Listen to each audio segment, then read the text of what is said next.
Hi മക്കളെ, അപ്പോൾ നമ്മുടെ ക്രിസ്മസ് എക്സാം എല്ലാം കഴിഞ്ഞ് ഇനി നമ്മുടെ മുന്നിലേക്ക് വരാനിരിക്കുന്നത് പബ്ലിക് എക്സാമാണ്. അപ്പോൾ നമുക്കറിയാം ക്രിസ്മസ് എക്സാമിൻ്റെ പാറ്റേണിലെല്ലാം ഭയങ്കരമായിട്ടുള്ള മാറ്റങ്ങൾ വന്നിട്ടുണ്ട്. സോ നമ്മുടെ +1 ബിസിനസ് സ്റ്റഡീസിനെ സംബന്ധിച്ചിടത്തോളം നമുക്ക് പഠിക്കാനുള്ളത് 11ഓളം ചാപ്റ്റേഴ്സാണ്. പലരും തന്നെ ചോദിക്കുന്നുണ്ട്, മെസ്സേജ് അയച്ചിട്ടൊക്കെ ചോദിക്കുന്നുണ്ട്, സർ ഇത്രയും 11ഓളം ചാപ്റ്റേഴ്സ് പഠിക്കുക എന്ന് പറയുന്നത് വളരെ ടാസ്ക് ആയിട്ടുള്ള കാര്യങ്ങളല്ലേ, കുറേ തിയറി ആയിട്ട് വായിക്കാനുണ്ട്, നമുക്ക് പ്രാക്ടിക്കൽ ഒന്നും തന്നെ ഇല്ല എന്ന് നമുക്കറിയാം. സോ അതുകൊണ്ട് തന്നെ ആ +1 ബിസിനസ് സ്റ്റഡീസ് പഠിക്കാനുള്ള കുറച്ച് ടിപ്സുമായിട്ടാണ് സാർ ഇന്ന് ഈ വീഡിയോ ആയിട്ട് നിങ്ങളുടെ മുന്നിലേക്ക് വന്നിട്ടുള്ളത്. നമ്മുടെ ഒന്നാമത്തെ റൂൾ എന്ന് പറയുന്നത് ബ്രേക്ക് ഇറ്റ് ഡൗൺ റൂളാണ്. ഈ റൂൾ പ്രകാരം നമ്മളൊരു ചാപ്റ്ററിലെ പ്രധാന കണ്ടന്റുകളെ ഡിഫറെൻറ്റ് പാർട്ടുകളാക്കി തിരിക്കുക എന്നുള്ളതാണ് ആദ്യം നിങ്ങൾ ചെയ്യേണ്ടത്. ഇനി രണ്ടാമത്തെ റൂൾ എന്ന് പറയുന്നത് ആക്റ്റീവ് റീകോൾ ആണ്. നമുക്കറിയാം 11ഓളം ചാപ്റ്റേഴ്സ് ഒറ്റ ഇരിപ്പിന് വായിച്ച് തീർക്കുക എന്ന് പറയുന്നത് തന്നെ ഏറ്റവും ബുദ്ധിമുട്ടായിട്ടുള്ള കാര്യം തന്നെയാണ്.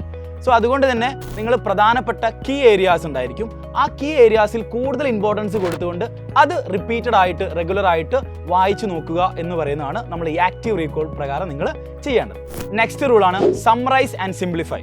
നിങ്ങളെങ്ങനെ വായിച്ചു നോക്കുന്ന സമയത്ത് അല്ലെങ്കിൽ പഠിക്കുന്ന സമയത്ത് ഓരോ ചാപ്റ്റേഴ്സിൻ്റെയും അല്ലെങ്കിൽ ഓരോ കോൺസെപ്റ്റിൻ്റെയും നോട്ടുകൾ ഉണ്ടാക്കുക അല്ലെങ്കിൽ കൃത്യമായിട്ട് സ്ട്രക്ചറൈസ് ചെയ്യുക എന്നതാണ് ഈ ഒരു സമ്മറൈസ് ആൻഡ് സിംപ്ലിഫൈ റൂൾ പ്രകാരം നിങ്ങൾ ചെയ്യേണ്ടത്.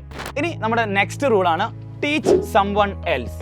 ഈ റൂൾ പ്രകാരം നിങ്ങൾ ചെയ്യേണ്ടത് നിങ്ങളുടെ അടുത്തുള്ള ഒരു സുഹൃത്തോ അല്ലെങ്കിൽ നിങ്ങളുടെ ബെസ്റ്റ് ഫ്രണ്ടോ ആരോ ആയിക്കോട്ടെ, അവരുമായിട്ട് നിങ്ങൾ പഠിച്ചിട്ടുള്ള കാര്യങ്ങൾ കമ്മ്യൂണിക്കേറ്റ് ചെയ്യുക. ഇങ്ങനെ കമ്മ്യൂണിക്കേറ്റ് ചെയ്യുന്നതിലൂടെ നിങ്ങൾ എന്താണോ പഠിച്ചത് ആ കാര്യങ്ങൾ നിങ്ങൾക്ക് ഓർത്തെടുക്കാൻ വേണ്ടിയിട്ടും നിങ്ങളുടെ മെമ്മറി പവർ നിങ്ങൾക്ക് ഇൻക്രീസ് ചെയ്യാൻ വേണ്ടി സാധിക്കും.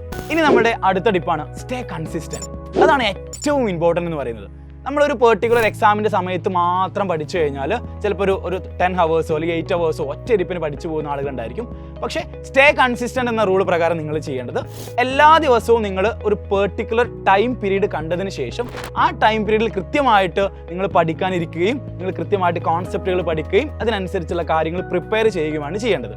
അപ്പോൾ ഇങ്ങനെ പ്രിപ്പയർ ചെയ്യുന്നതിലൂടെ നിങ്ങൾക്ക് നിങ്ങളുടെ വർക്ക് ലോഡ് കുറയ്ക്കാനും അതുമായി ബന്ധപ്പെട്ട സ്ട്രെസ് റിലീസ് ചെയ്യാനും എല്ലാം നിങ്ങൾക്ക് ഹെൽപ്ഫുൾ ആവും. സോ ഈ രീതിയിലായിരിക്കണം നിങ്ങൾ +1 ബിസിനസ് സ്റ്റഡീസ് നിങ്ങൾ പഠിച്ചെടുക്കേണ്ടത്. 11ഓളം ചാപ്റ്റേഴ്സ് ഉണ്ട് എന്ന് വിചാരിച്ചിട്ട് നിങ്ങൾക്ക് ഭയങ്കര ബാക്ക്ലോഗ് ആവും എന്ന് വിചാരിച്ച് ടെൻഷൻ അടിക്കേണ്ട. ഈ ടിപ്സ് ഫോളോ ചെയ്യുകയാണെങ്കിൽ ഉറപ്പായിട്ടും ഈ വരുന്ന പബ്ലിക് എക്സാമിലേക്ക് ഫുൾ മാർക്കും സ്കോർ ചെയ്യാൻ നിങ്ങൾക്ക് ഉറപ്പായിട്ടും സാധിക്കും. സോ ഇത്തരത്തിലുള്ള ടിപ്സിനായിട്ട് നമ്മുടെ സൈലം +1 കൊമേഴ്സ് ചാനൽ ഫോളോ ചെയ്യുക. It's me VK from xylem learning. Thank you.